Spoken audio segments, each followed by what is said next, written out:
Hello, Caitlin and Patrick. Here's your sewer scope video. This is me on the roof. There's your chimney. Uh, that's the main sewer vent pipe. We started out ABS pipe, typical black plastic pipe. Drop down, it's about a 32 foot drop down. Towards the bottom, we'll transition to clay. There's a couple of inlets. There's one right there on the main floor, and then dropping down to the bottom into the utility room.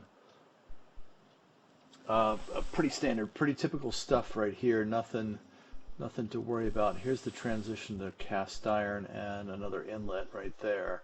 A nice easy turn. Sometimes you get a T-junction there and it's terrible. You can't make the turn. Two things. One, when you drop down through a vent pipe like that, sometimes you catch cobwebs, and because it's, for part of it, it's a dry vent. I mean, there's not water flowing through it. So you catch cobwebs, and the picture on your screen is not great. I do run some water. There's some water right there. When I'm doing my sewer scope, I didn't realize that I turned on the hot water. You can see the steam coming up off of it. Usually I run cold water so I don't have to deal with that. But very typical. You can see the corrosion and kind of the bumpiness of the pipe as I'm pushing through here. If you look at the bottom, and the water obviously is always going to be on the bottom of the pipe. If you look at the bottom, you can see the buildup of that white, let's call it sludge for lack of a better way of calling it, but it's probably cooking grease or bacon fat or something along those lines. Really solid indication that the pipe has not been cleaned out in a number of years. So you're maybe a fifth or a sixth of the pipe that's got that buildup at the bottom of it. That stuff is easily pushed away. If you get, Mr. Rooter or whoever. We're holding water here. You'll see the reason why once we get up ahead a little bit, or maybe it's not that section. This is just a transition pipe. We're changing direction, so that group of fittings or connections cause that little kind of dip in the pipe and for it to hold water.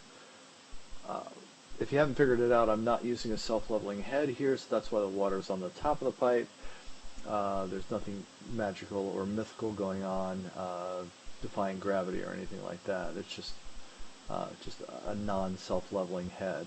It'll turn around here in a little bit. We'll pick up some more water here in a little bit, and that'll be because of this wad of paper right here. It's easy enough for me to push through this. I just have to get a little force going and just kind of knock it through.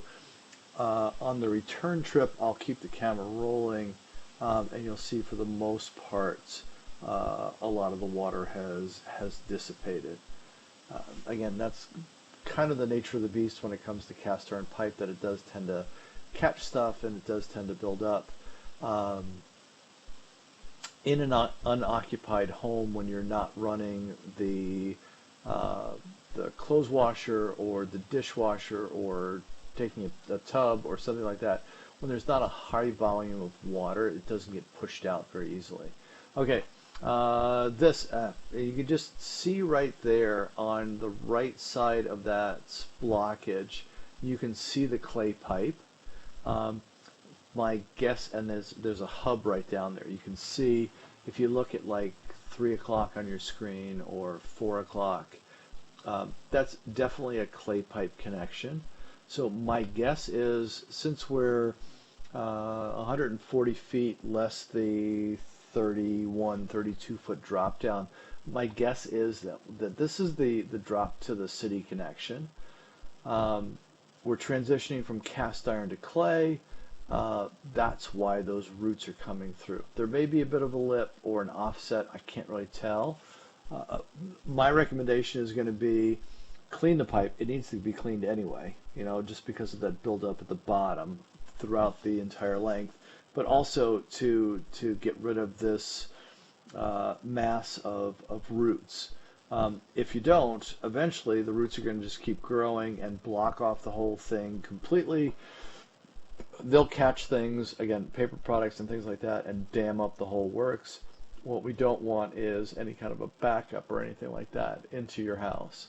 So I would reach out to the city first, see if where your responsibility ends and their responsibility begins when it comes to clearing out stuff like this.